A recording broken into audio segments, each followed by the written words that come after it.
ಜೈಲಿನಿಂದ big relief. ಇವತ್ತು ಹೈಕೋರ್ಟ್ನಲ್ಲಿ ಪ್ರಾಸಿಕ್ಯೂಷನ್ ವಿಚಾರಣೆ ಮಧ್ಯಾಹ್ನ 2:30ಕ್ಕೆ ಮುಂದೂಡಿದ್ದ ನ್ಯಾಯಮೂರ್ತಿಗಳು.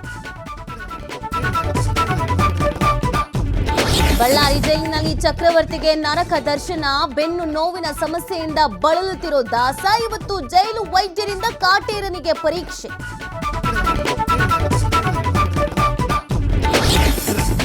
ದರ್ಶನ್ ಜೊತೆ ಇತರೆ ಜೈಲುಗಳಲ್ಲಿರುವ ಡಿ ಗ್ಯಾಂಗಿಗೂ ಸಂಕಷ್ಟ. ಹಿಂಡಲಗ ಜೈಲಿನಲ್ಲಿ ಕೂಲ್ ವೆದರ್ಗೆ ಪ್ರದೋಷ್ ಹೈರಾಣು. ಇಂದು ಕೊಲೆ ಕೇಸ್ನ ಇಬ್ಬರ ಜಾಮೀನು ಭವಿಷ್ಯ ನಿರ್ಧಾರ.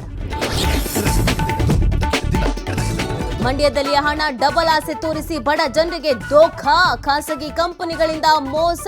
ಬರೋಬ್ಬರಿ 100 ಕೋಟಿ ವಂಚನೆ. ದೂರುಗಳನ್ನ ಕಂಡು ಜಿಲ್ಲಾಧಿಕಾರಿಗೆ ಶಾಕ್.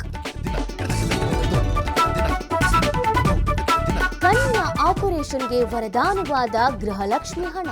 ಯೋಜನೆಯ ಕಾಸಿನಲ್ಲಿ ಪತಿಯ ಕಣ್ಣಿಗೆ ಆಪರೇಷನ್ ಮಾಡಿಸಿದ ಮಹಿಳೆ. ವಿಡಿಯೋ ಮಾಡಿ ಸಿಎಂ ಹಾಗೂ ಸಚಿವೆಗೆ ಮಹಿಳೆ ಧನ್ಯವಾದ.